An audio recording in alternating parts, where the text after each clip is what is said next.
श्रीविष्णुअष्टोत्तरशतनामस्तोत्रम् अष्टोत्तरशतं नाम्नां विष्णोरतुलतेजसः यस्य श्रवणमात्रेण नरो नारायणो भवेत्। विष्णुर्जिष्णुर्वषट्कारो देवदेवो वृषाकपिः दामोदरो दीनबन्धु रादिदेवोदिते स्तुतः। पुण्डरीकः परानन्दः परमात्मा परात्परः परशुधारि विश्वात्मा कृष्णः कलिमलापः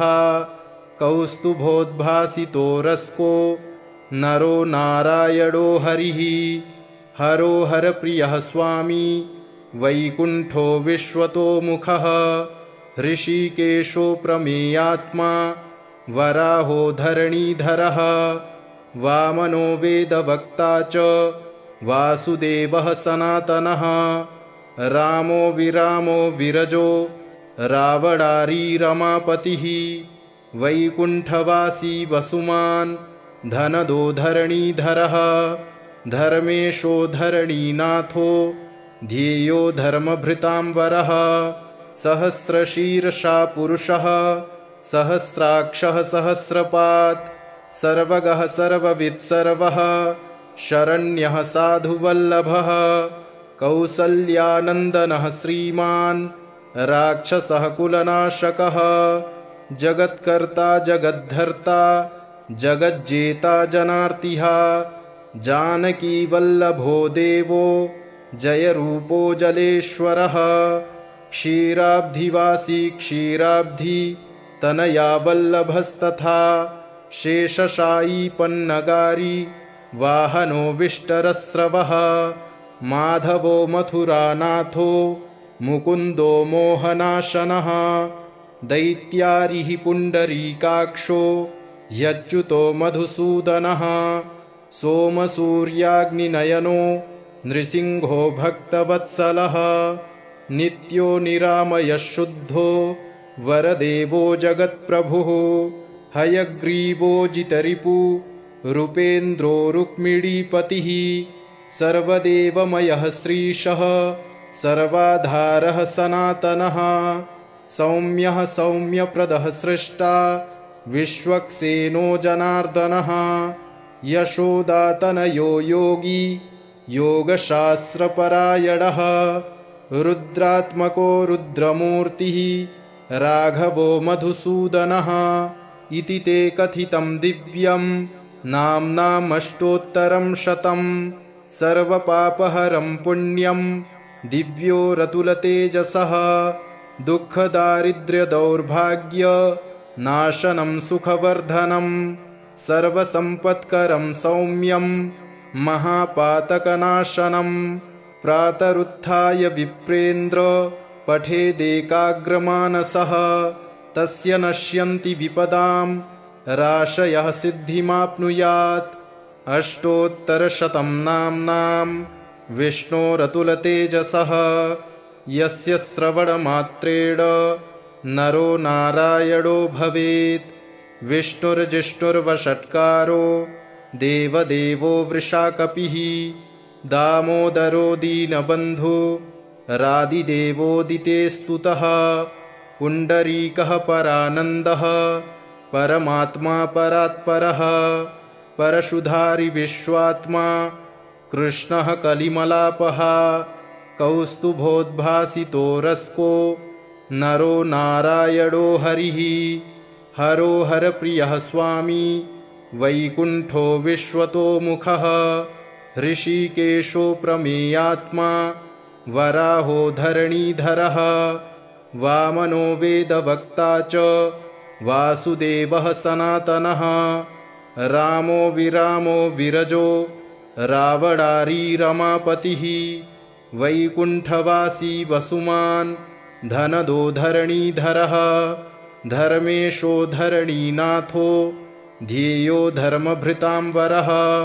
सहस्रशीर्षा पुरुषः सहस्राक्षः सहस्रपात् सर्वगः सर्ववित् सर्वः शरण्यः साधुवल्लभः कौसल्यानन्दनः श्रीमान्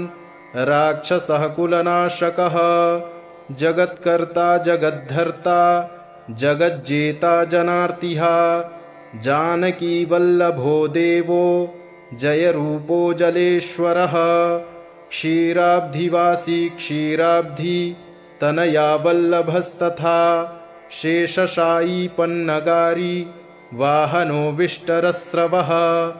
माधवो मथुरानाथो मुकुन्दो मोहनाशनः दैत्यारिः पुण्डरीकाक्षो ह्यच्युतो मधुसूदनः सोमसूर्याग्निनयनो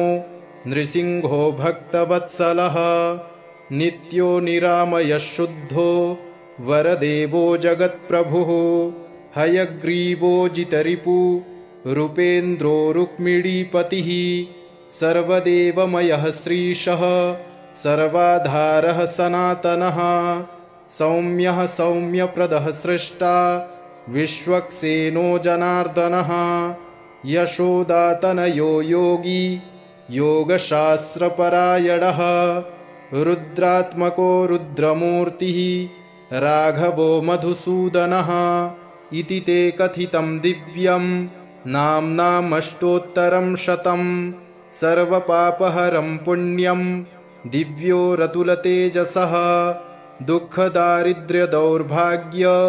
नाशनं सुखवर्धनं सर्वसम्पत्करं सौम्यं महापातकनाशनं प्रातरुत्थाय विप्रेन्द्र पठेदेकाग्रमानसः तस्य नश्यन्ति विपदां राशयः सिद्धिमाप्नुयात् अष्टोत्तरशतं नाम्नां विष्णोरतुलतेजसः यस्य श्रवणमात्रेण नरो नारायणो भवेत्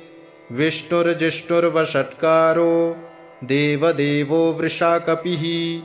दामोदरो दीनबन्धु रादिदेवोदिते स्तुतः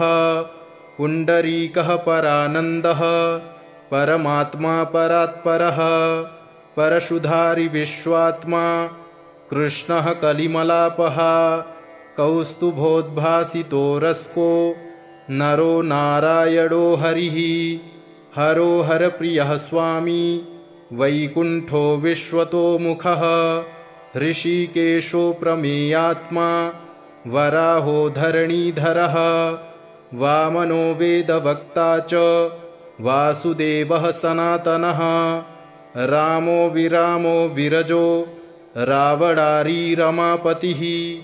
वैकुण्ठवासी वसुमान् धनदो धरणीधरः धर्मेशो धरणीनाथो ध्येयो धर्मभृतांवरः सहस्रशीर्षा पुरुषः सहस्राक्षः सहस्रपात् सर्वगः सर्ववित् सर्वः शरण्यः साधुवल्लभः कौसल्यानन्दनः श्रीमान् राक्षसः कुलनाशकः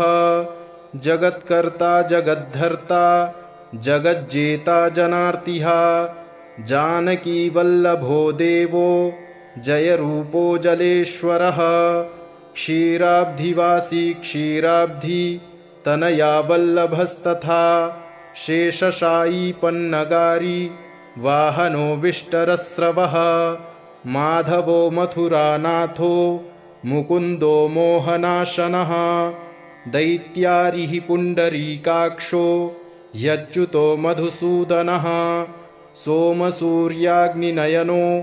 नृसिंहो भक्तवत्सलः नित्यो निरामयः शुद्धो वरदेवो जगत्प्रभुः हयग्रीवो जितरिपु रूपेन्द्रो रुक्मिणीपतिः सर्वदेवमयः श्रीशः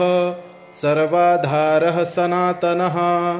सौम्यः सौम्यप्रदः सृष्टा विश्वक्सेनो जनार्दनः यशोदातनयो योगी योगशास्त्रपरायणः रुद्रात्मको रुद्रमूर्तिः राघवो मधुसूदनः इति ते कथितं दिव्यं नाम्नामष्टोत्तरं शतं सर्वपापहरं पुण्यं दिव्यो रतुलतेजसः दुःखदारिद्र्यदौर्भाग्य नाशनं सुखवर्धनं सर्वसम्पत्करं सौम्यं महापातकनाशनं प्रातरुत्थाय विप्रेन्द्र पठेदेकाग्रमानसः तस्य नश्यन्ति विपदां राशयः सिद्धिमाप्नुयात्। अष्टोत्तरशतं नाम्नां विष्णोरतुलतेजसः यस्य श्रवणमात्रेण नरो नारायणो भवेत्। विष्णुर्जिष्णुर्वषट्कारो देवदेवो वृषाकपिः दामोदरो दीनबन्धु रादिदेवोदिते स्तुतः। पुण्डरीकः परानन्दः परमात्मा परात्परः परशुधारि विश्वात्मा कृष्णः कलिमलापः कौस्तुभोद्भासितो रस्को नरो नारायणो हरिः। हरो हरप्रियः स्वामी वैकुण्ठो विश्वतोमुखः ऋषिकेशो प्रमेयात्मा वराहो धरणीधरः वामनो वेदवक्ता च वासुदेवः सनातनः रामो विरामो विरजो रावणारी रमापतिः वैकुण्ठवासी वसुमान् धनदो धरणीधरः धर्मेशो धरणीनाथो ध्येयो धर्मभृतांवरः सहस्रशीर्षा पुरुषः सहस्राक्षः सहस्रपात् सर्वगः सर्ववित् सर्वः शरण्यः साधुवल्लभः कौसल्यानन्दनः श्रीमान् राक्षसः कुलनाशकः जगत्कर्ता जगद्धर्ता जगज्जेता जनार्तिः जानकीवल्लभो देवो जयरूपो जलेश्वरः क्षीराब्धिवासी क्षीराब्धि तनया वल्लभस्तथा शेषशायी पन्नगारी वाहनो विष्टरस्रवः माधवो मथुरानाथो मुकुन्दो मोहनाशनः दैत्यारिः पुण्डरीकाक्षो ह्यच्युतो मधुसूदनः सोमसूर्याग्निनयनो नृसिंहो भक्तवत्सलः नित्यो निरामयः शुद्धो वरदेवो जगत्प्रभुः हयग्रीवो जितरिपु रूपेन्द्रो रुक्मिणीपतिः सर्वदेवमयः श्रीशः सर्वाधारः सनातनः सौम्यः सौम्यप्रदः सृष्टा विश्वक्सेनो जनार्दनः यशोदातनयो योगी योगशास्त्रपरायणः रुद्रात्मको रुद्रमूर्तिः राघवो मधुसूदनः इति ते कथितं दिव्यं नाम्नामष्टोत्तरं शतं सर्वपापहरं पुण्यं दिव्यो रतुलतेजसः दुःखदारिद्र्यदौर्भाग्य नाशनं सुखवर्धनं सर्वसम्पत्करं सौम्यं महापातकनाशनं प्रातरुत्थाय विप्रेन्द्र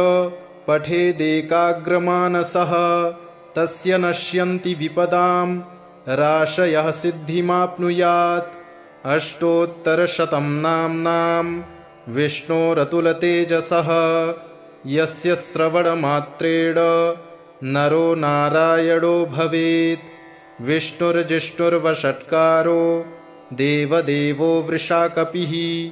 दामोदरो दीनबन्धु रादिदेवोदिते स्तुतः। पुण्डरीकः परानन्दः परमात्मा परात्परः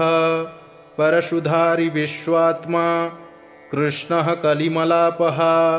कौस्तुभोद्भासितो रस्को नरो नारायणो हरिः। हरो हरप्रियः स्वामी वैकुण्ठो विश्वतोमुखः ऋषिकेशो प्रमेयात्मा वराहो धरणीधरः वामनो वेदवक्ता च वासुदेवः सनातनः रामो विरामो विरजो रावणारी रमापतिः वैकुण्ठवासी वसुमान् धनदो धरणीधरः धर्मेशो धरणीनाथो ध्येयो धर्मभृतांवरः सहस्रशीर्षा पुरुषः सहस्राक्षः सहस्रपात् सर्वगः सर्ववित् सर्वः शरण्यः साधुवल्लभः कौसल्यानन्दनः श्रीमान् राक्षसः कुलनाशकः जगत्कर्ता जगद्धर्ता जगज्जेता जनार्तिः जानकीवल्लभो देवो जयरूपो जलेश्वरः क्षीराब्धिवासी क्षीराब्धि तनया वल्लभस्तथा शेषशायी पन्नगारी वाहनो विष्टरस्रवः माधवो मथुरानाथो मुकुन्दो मोहनाशनः दैत्यारिः पुण्डरीकाक्षो ह्यच्युतो मधुसूदनः सोमसूर्याग्निनयनो नृसिंहो भक्तवत्सलः नित्यो निरामयः शुद्धो वरदेवो जगत्प्रभुः हयग्रीवो जितरिपु रूपेन्द्रो रुक्मिणीपतिः सर्वदेवमयः श्रीशः सर्वाधारः सनातनः सौम्यः सौम्यप्रदः सृष्टा विश्वक्सेनो जनार्दनः यशोदातनयो योगी योगशास्त्रपरायणः रुद्रात्मको रुद्रमूर्तिः राघवो मधुसूदनः इति ते कथितं दिव्यं नाम्नामष्टोत्तरं शतं सर्वपापहरं पुण्यं दिव्यो रतुलतेजसः दुःखदारिद्र्यदौर्भाग्य नाशनं सुखवर्धनं सर्वसम्पत्करं सौम्यं महापातकनाशनं प्रातरुत्थाय विप्रेन्द्र पठेदेकाग्रमानसः तस्य नश्यन्ति विपदां राशयः सिद्धिमाप्नुयात् अष्टोत्तरशतं नाम्नां विष्णोरतुलतेजसः यस्य श्रवणमात्रेण नरो नारायणो भवेत् विष्णुर्जिष्णुर्वषट्कारो देवदेवो वृषाकपिः दामोदरो दीनबन्धु रादिदेवोदिते स्तुतः पुण्डरीकः परानन्दः परमात्मा परात्परः परशुधारि विश्वात्मा कृष्णः कलिमलापः कौस्तुभोद्भासितो रस्को नरो नारायणो हरिः हरो हरप्रियः स्वामी वैकुण्ठो विश्वतोमुखः ऋषिकेशो प्रमेयात्मा वराहो धरणीधरः वामनो वेदवक्ता च वासुदेवः सनातनः रामो विरामो विरजो रावणारी रमापतिः वैकुण्ठवासी वसुमान् धनदो धरणीधरः धर्मेशो धरणीनाथो ध्येयो धर्मभृतांवरः सहस्रशीर्षा पुरुषः सहस्राक्षः सहस्रपात् सर्वगः सर्ववित् सर्वः शरण्यः साधुवल्लभः कौसल्यानन्दनः श्रीमान् राक्षसः कुलनाशकः जगत्कर्ता जगद्धर्ता जगज्जेता जनार्तिः जानकीवल्लभो देवो जयरूपो जलेश्वरः क्षीराब्धिवासी क्षीराब्धि तनया वल्लभस्तथा शेषशायी पन्नगारी वाहनो विष्टरस्रवः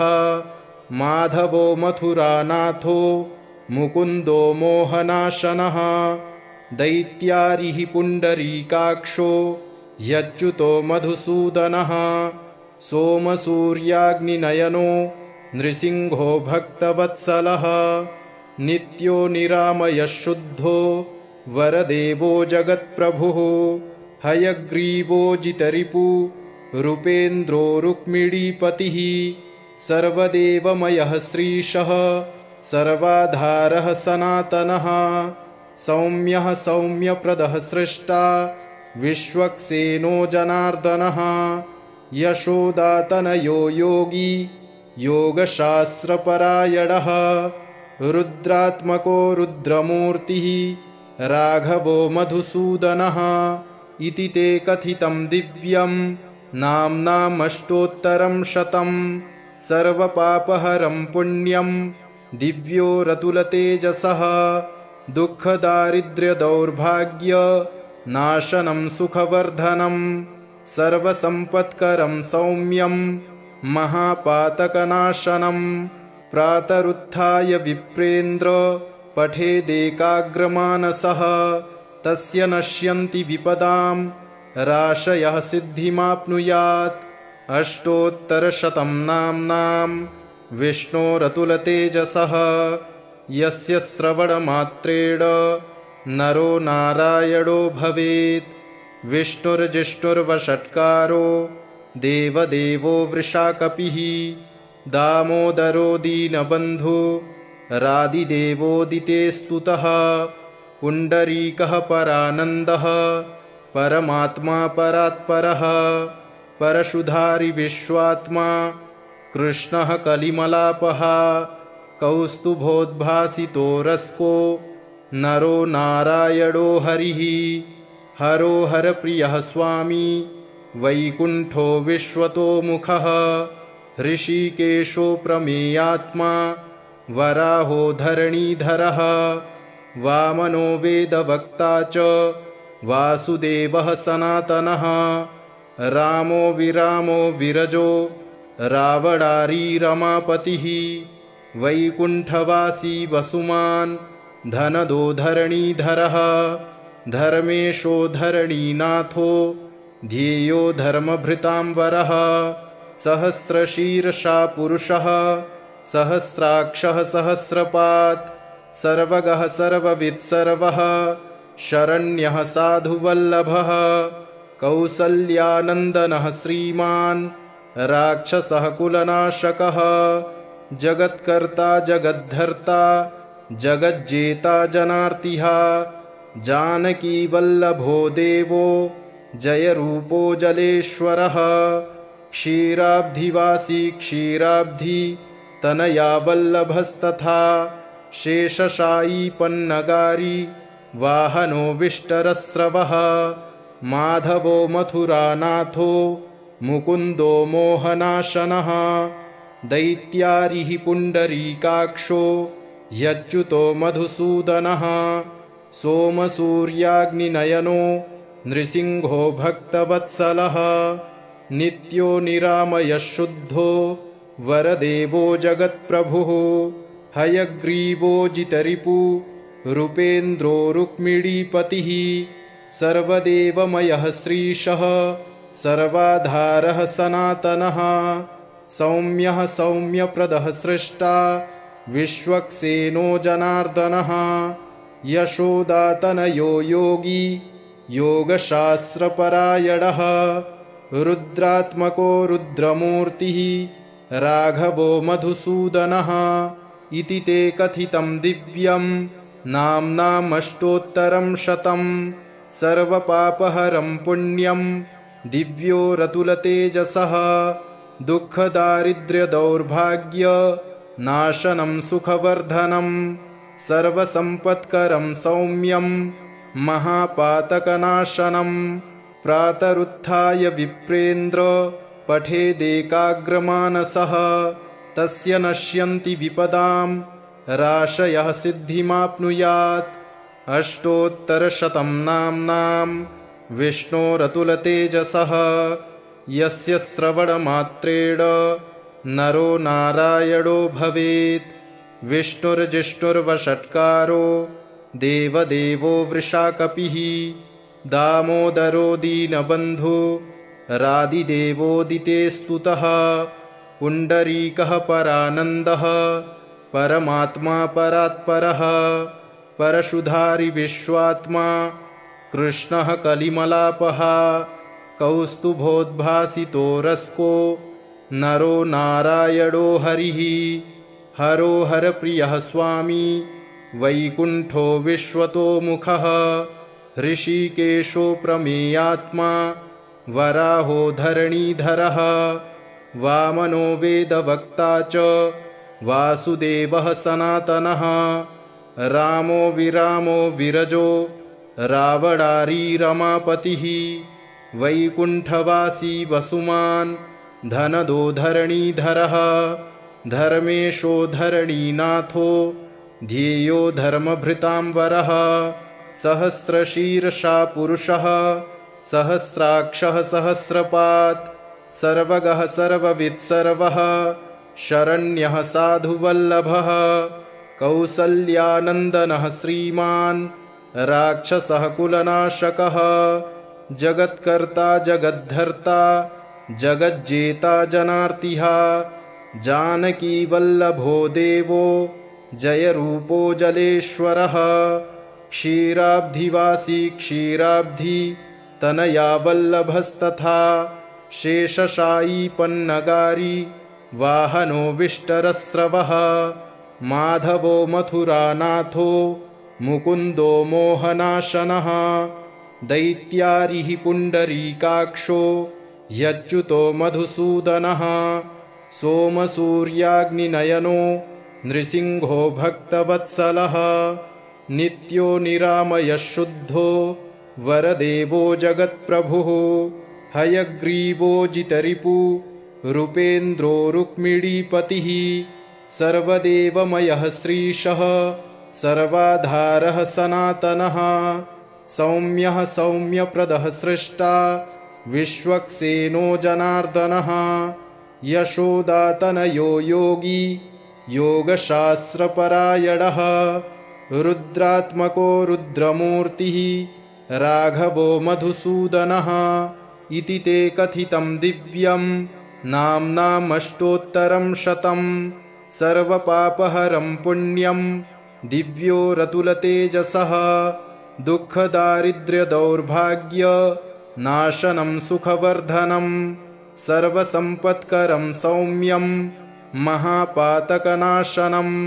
प्रातरुत्थाय विप्रेन्द्र पठेदेकाग्रमानसः तस्य नश्यन्ति विपदां राशयः सिद्धिमाप्नुयात् अष्टोत्तरशतं नाम्नां विष्णोरतुलतेजसः यस्य श्रवणमात्रेण नरो नारायणो भवेत् विष्णुर्जिष्णुर्वषट्कारो देवदेवो वृषाकपिः दामोदरो दीनबन्धु रादिदेवोदिते स्तुतः पुण्डरीकः परानन्दः परमात्मा परात्परः परशुधारि विश्वात्मा कृष्णः कलिमलापः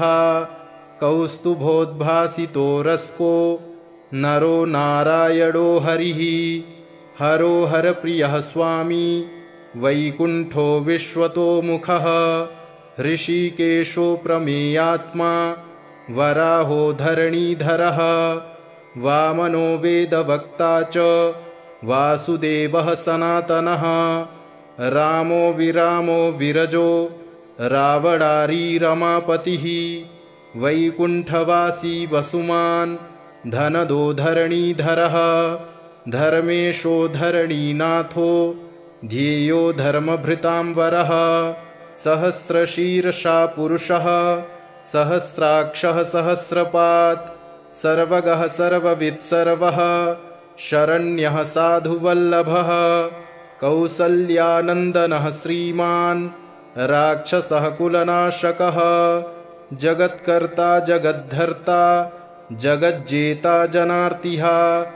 जानकीवल्लभो देवो जयरूपो जलेश्वरः क्षीराब्धिवासी क्षीराब्धि तनया वल्लभस्तथा शेषशायी पन्नगारी वाहनो विष्टरस्रवः माधवो मथुरानाथो मुकुन्दो मोहनाशनः दैत्यारिः पुण्डरीकाक्षो ह्यच्युतो मधुसूदनः सोमसूर्याग्निनयनो नृसिंहो भक्तवत्सलः नित्यो निरामयः शुद्धो वरदेवो जगत्प्रभुः हयग्रीवो जितरिपु रूपेन्द्रो रुक्मिणीपतिः सर्वदेवमयः श्रीशः सर्वाधारः सनातनः सौम्यः सौम्यप्रदः सृष्टा विश्वक्सेनो जनार्दनः यशोदातनयो योगी योगशास्त्रपरायणः रुद्रात्मको रुद्रमूर्तिः राघवो मधुसूदनः इति ते कथितं दिव्यं नाम्नामष्टोत्तरं शतं सर्वपापहरं पुण्यं दिव्यो रतुलतेजसः दुःखदारिद्र्यदौर्भाग्य नाशनं सुखवर्धनं सर्वसम्पत्करं सौम्यं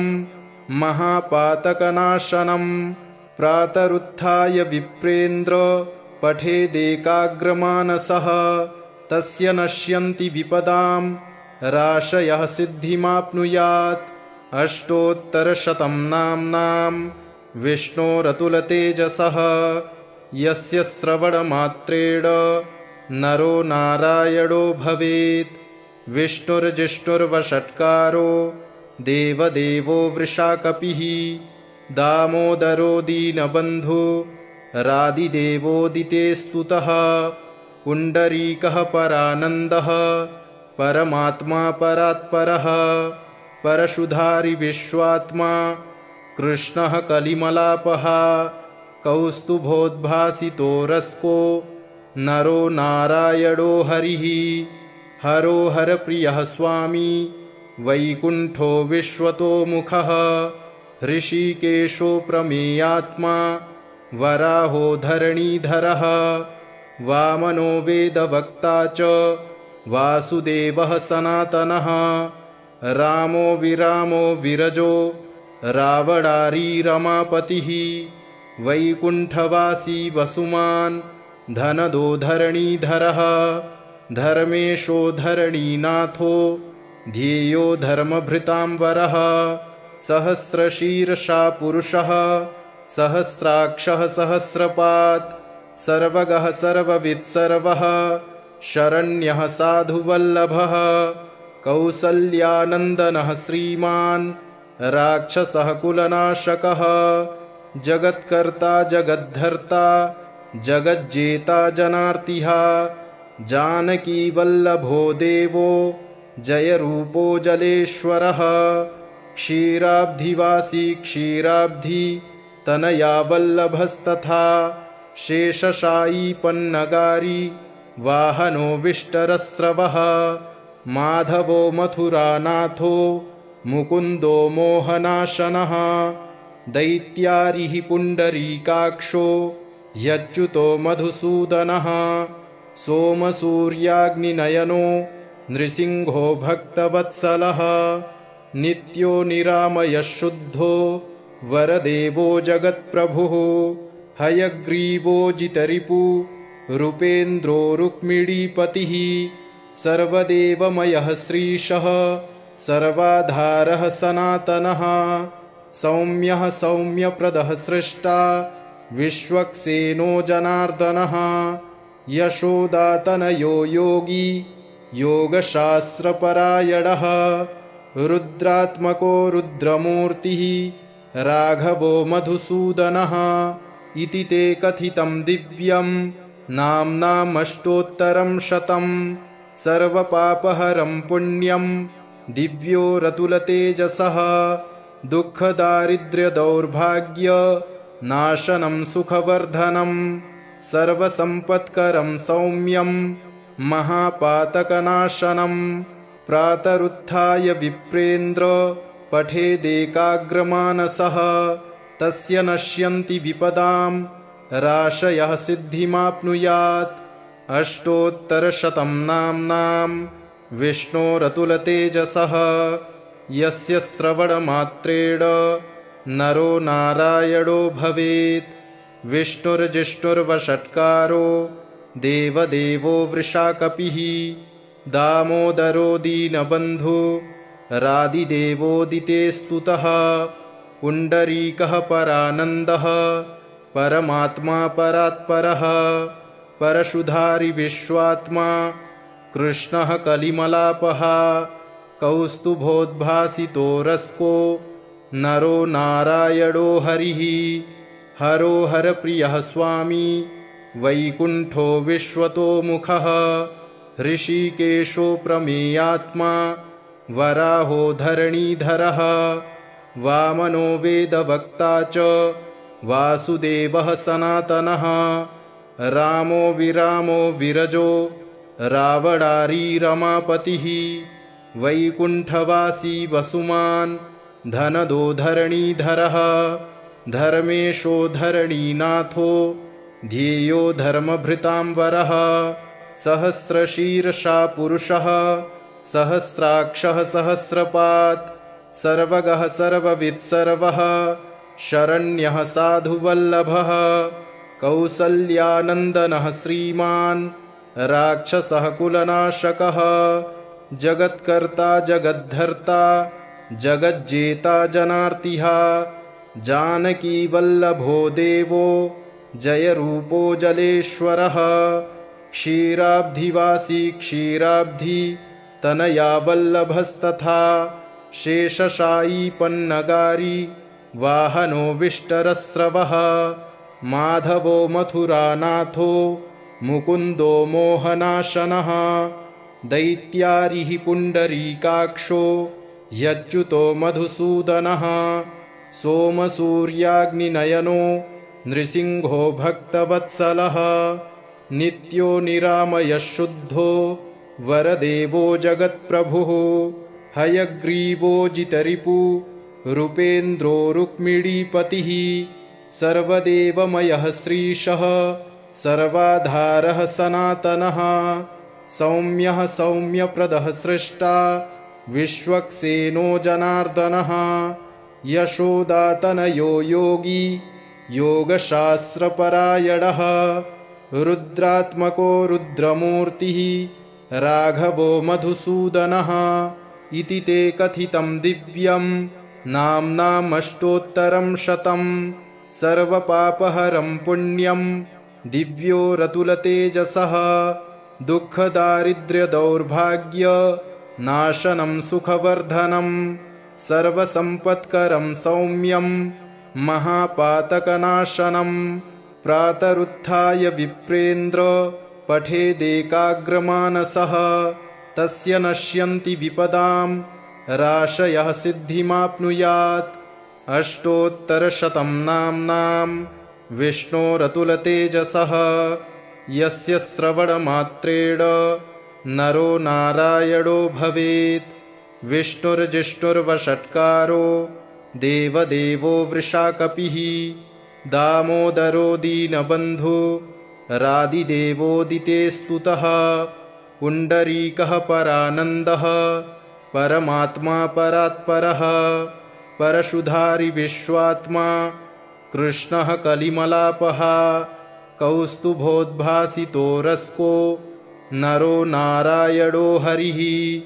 हरो हरप्रियः स्वामी वैकुण्ठो विश्वतोमुखः ऋषिकेशो प्रमेयात्मा वराहो धरणीधरः वामनो वेदवक्ता च वासुदेवः सनातनः रामो विरामो विरजो रावणारी रमापतिः वैकुण्ठवासी वसुमान् धनदो धरणीधरः धर्मेशो धरणीनाथो ध्येयो धर्मभृतांवरः सहस्रशीर्षा पुरुषः सहस्राक्षः सहस्रपात् सर्वगः सर्ववित् सर्वः शरण्यः साधुवल्लभः कौसल्यानन्दनः श्रीमान् राक्षसः कुलनाशकः जगत्कर्ता जगद्धर्ता जगज्जेता जनार्तिः जानकीवल्लभो देवो जयरूपो जलेश्वरः क्षीराब्धिवासी क्षीराब्धि तनया वल्लभस्तथा शेषशायी पन्नगारी वाहनो विष्टरस्रवः माधवो मथुरानाथो मुकुन्दो मोहनाशनः दैत्यारिः पुण्डरीकाक्षो ह्यच्युतो मधुसूदनः सोमसूर्याग्निनयनो नृसिंहो भक्तवत्सलः नित्यो निरामयः शुद्धो वरदेवो जगत्प्रभुः हयग्रीवो जितरिपु रूपेन्द्रो रुक्मिणीपतिः सर्वदेवमयः श्रीशः सर्वाधारः सनातनः सौम्यः सौम्यप्रदः सृष्टा विश्वक्सेनो जनार्दनः यशोदातनयो योगी योगशास्त्रपरायणः रुद्रात्मको रुद्रमूर्तिः राघवो मधुसूदनः इति ते कथितं दिव्यं नाम्नामष्टोत्तरं शतं सर्वपापहरं पुण्यं दिव्यो रतुलतेजसः दुःखदारिद्र्यदौर्भाग्य नाशनं सुखवर्धनं सर्वसम्पत्करं सौम्यं महापातकनाशनं प्रातरुत्थाय विप्रेन्द्र पठेदेकाग्रमानसः तस्य नश्यन्ति विपदां राशयः सिद्धिमाप्नुयात् अष्टोत्तरशतं नाम्नां विष्णोरतुलतेजसः यस्य श्रवणमात्रेण नरो नारायणो भवेत् विष्णुर्जिष्णुर्वषट्कारो देवदेवो वृषाकपिः दामोदरो दीनबन्धु रादिदेवोदिते स्तुतः पुण्डरीकः परानन्दः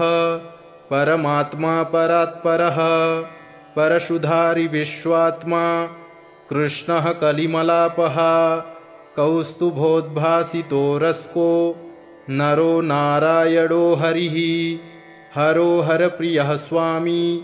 वैकुण्ठो विश्वतोमुखः ऋषिकेशो प्रमेयात्मा वराहो धरणीधरः वामनो वेदवक्ता च वासुदेवः सनातनः रामो विरामो विरजो रावणारी रमापतिः वैकुण्ठवासी वसुमान् धनदो धरणीधरः धर्मेशो धरणीनाथो ध्येयो धर्मभृतांवरः सहस्रशीर्षा पुरुषः सहस्राक्षः सहस्रपात् सर्वगः सर्ववित् सर्वः शरण्यः साधुवल्लभः कौसल्यानन्दनः श्रीमान् राक्षसः कुलनाशकः जगत्कर्ता जगद्धर्ता जगज्जेता जनार्तिः जानकीवल्लभो देवो जयरूपो जलेश्वरः क्षीराब्धिवासी क्षीराब्धि तनया वल्लभस्तथा शेषशायी पन्नगारी वाहनो विष्टरस्रवः माधवो मथुरानाथो मुकुन्दो मोहनाशनः दैत्यारिः पुण्डरीकाक्षो ह्यच्युतो मधुसूदनः सोमसूर्याग्निनयनो नृसिंहो भक्तवत्सलः नित्यो निरामयः शुद्धो वरदेवो जगत्प्रभुः हयग्रीवो जितरिपु रूपेन्द्रो रुक्मिणीपतिः सर्वदेवमयः श्रीशः सर्वाधारः सनातनः सौम्यः सौम्यप्रदः सृष्टा विश्वक्सेनो जनार्दनः यशोदातनयो योगी योगशास्त्रपरायणः रुद्रात्मको रुद्रमूर्तिः राघवो मधुसूदनः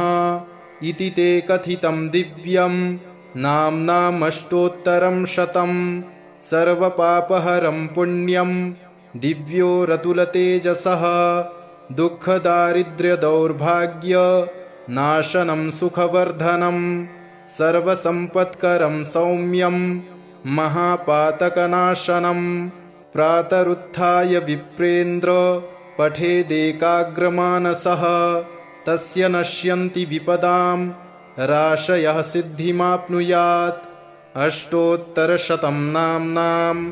विष्णोरतुलतेजसः यस्य श्रवणमात्रेण नरो नारायणो भवेत् विष्णुर्जिष्णुर्वषट्कारो देवदेवो वृषाकपिः दामोदरो दीनबन्धु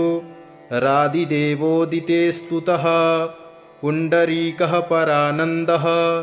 परमात्मा परात्परः परशुधारि विश्वात्मा कृष्णः कलिमलापः कौस्तुभोद्भासितो रस्को नरो नारायणो हरिः हरो हरप्रियः स्वामी वैकुण्ठो विश्वतोमुखः ऋषिकेशो प्रमेयात्मा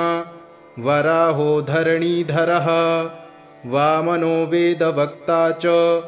वासुदेवः सनातनः रामो विरामो विरजो रावणारी रमापतिः वैकुण्ठवासी वसुमान् धनदो धरणीधरः धर्मेशो धरणीनाथो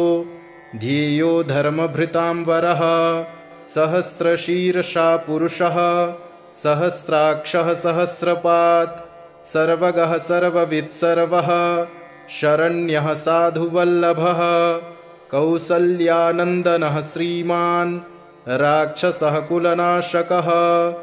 जगत्कर्ता जगद्धर्ता जगज्जेता जनार्तिः जानकीवल्लभो देवो जयरूपो जलेश्वरः क्षीराब्धिवासी क्षीराब्धि तनया वल्लभस्तथा शेषशायी पन्नगारी वाहनो विष्टरस्रवः माधवो मथुरानाथो मुकुन्दो मोहनाशनः दैत्यारिः पुण्डरीकाक्षो ह्यच्युतो मधुसूदनः सोमसूर्याग्निनयनो नृसिंहो भक्तवत्सलः नित्यो निरामयः शुद्धो वरदेवो जगत्प्रभुः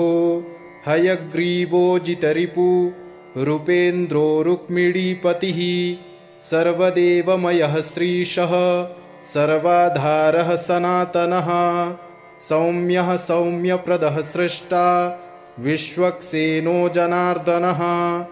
यशोदातनयो योगी योगशास्त्रपरायणः रुद्रात्मको रुद्रमूर्तिः राघवो मधुसूदनः इति ते कथितं दिव्यं नाम्नामष्टोत्तरं शतं सर्वपापहरं पुण्यं दिव्यो रतुलतेजसः दुःखदारिद्र्यदौर्भाग्य नाशनं सुखवर्धनं सर्वसम्पत्करं सौम्यं महापातकनाशनं प्रातरुत्थाय विप्रेन्द्र पठेदेकाग्रमानसः तस्य नश्यन्ति विपदां राशयः सिद्धिमाप्नुयात् अष्टोत्तरशतं नाम्नां विष्णोरतुलतेजसः यस्य श्रवणमात्रेण नरो नारायणो भवेत् विष्णुर्जिष्णुर्वषट्कारो देवदेवो वृषाकपिः दामोदरो दीनबन्धु रादिदेवोदिते स्तुतः पुण्डरीकः परानन्दः परमात्मा परात्परः परशुधारि विश्वात्मा कृष्णः कलिमलापः कौस्तुभोद्भासितो रस्को नरो नारायणो हरिः हरो हरप्रियः स्वामी वैकुण्ठो विश्वतोमुखः ऋषिकेशो प्रमेयात्मा वराहो धरणीधरः वामनो वेदवक्ता च वासुदेवः सनातनः रामो विरामो विरजो रावणारी रमापतिः वैकुण्ठवासी वसुमान् धनदो धरणीधरः धर्मेशो धरणीनाथो ध्येयो धर्मभृतांवरः सहस्रशीर्षा पुरुषः सहस्राक्षः सहस्रपात् सर्वगः सर्ववित् सर्वः शरण्यः साधुवल्लभः कौसल्यानन्दनः श्रीमान् राक्षसः कुलनाशकः जगत्कर्ता जगद्धर्ता जगज्जेता जनार्तिः जानकीवल्लभो देवो जयरूपो जलेश्वरः क्षीराब्धिवासी क्षीराब्धि तनया वल्लभस्तथा शेषशायी पन्नगारी वाहनो विष्टरस्रवः माधवो मथुरानाथो मुकुन्दो मोहनाशनः दैत्यारिः पुण्डरीकाक्षो ह्यच्युतो मधुसूदनः सोमसूर्याग्निनयनो नृसिंहो भक्तवत्सलः नित्यो निरामयः शुद्धो वरदेवो जगत्प्रभुः हयग्रीवोजितरिपु रूपेन्द्रो रुक्मिणीपतिः सर्वदेवमयः श्रीशः सर्वाधारः सनातनः सौम्यः सौम्यप्रदः सृष्टा विश्वक्सेनो जनार्दनः यशोदातनयो योगी योगशास्त्रपरायणः रुद्रात्मको रुद्रमूर्तिः राघवो मधुसूदनः इति ते कथितं दिव्यं नाम्नामष्टोत्तरं शतं सर्वपापहरं पुण्यं दिव्यो रतुलतेजसः दुःखदारिद्र्यदौर्भाग्य नाशनं सुखवर्धनं सर्वसम्पत्करं सौम्यं महापातकनाशनं प्रातरुत्थाय विप्रेन्द्र पठेदेकाग्रमानसः तस्य नश्यन्ति विपदां राशयः सिद्धिमाप्नुयात् अष्टोत्तरशतं नाम्नां विष्णोरतुलतेजसः यस्य श्रवणमात्रेण नरो नारायणो भवेत् विष्णुर्जिष्णुर्वषट्कारो देवदेवो वृषाकपिः दामोदरो दीनबन्धु रादिदेवोदिते स्तुतः पुण्डरीकः परानन्दः परमात्मा परात्परः परशुधारि विश्वात्मा कृष्णः कलिमलापः कौस्तुभोद्भासितो रस्को नरो नारायणो हरिः हरो हरप्रियः स्वामी वैकुण्ठो विश्वतोमुखः ऋषिकेशो प्रमेयात्मा वराहो धरणीधरः वामनो वेदवक्ता च वासुदेवः सनातनः रामो विरामो विरजो रावणारी रमापतिः वैकुण्ठवासी वसुमान् धनदो धरणीधरः धर्मेशो धरणीनाथो ध्येयो धर्मभृतांवरः सहस्रशीर्षा पुरुषः सहस्राक्षः सहस्रपात् सर्वगः सर्ववित् सर्वः शरण्यः साधुवल्लभः कौसल्यानन्दनः श्रीमान् राक्षसः कुलनाशकः जगत्कर्ता जगद्धर्ता जगज्जेता जनार्तिः जानकीवल्लभो देवो जयरूपो जलेश्वरः क्षीराब्धिवासी क्षीराब्धि तनया वल्लभस्तथा शेषशायी पन्नगारी वाहनो विष्टरस्रवः माधवो मथुरानाथो मुकुन्दो मोहनाशनः दैत्यारिः पुण्डरीकाक्षो ह्यच्युतो मधुसूदनः सोमसूर्याग्निनयनो नृसिंहो भक्तवत्सलः नित्यो निरामयः शुद्धो वरदेवो जगत्प्रभुः हयग्रीवोजितरिपु रूपेन्द्रो रुक्मिणीपतिः सर्वदेवमयः श्रीशः सर्वाधारः सनातनः सौम्यः सौम्यप्रदः सृष्टा विश्वक्सेनो जनार्दनः यशोदातनयो योगी योगशास्त्रपरायणः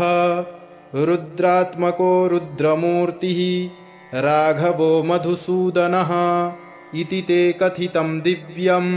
नाम्नामष्टोत्तरं शतं सर्वपापहरं पुण्यं दिव्यो रतुलतेजसः दुःखदारिद्र्यदौर्भाग्य नाशनं सुखवर्धनं सर्वसम्पत्करं सौम्यं महापातकनाशनं प्रातरुत्थाय विप्रेन्द्र पठेदेकाग्रमानसः तस्य नश्यन्ति विपदां राशयः सिद्धिमाप्नुयात्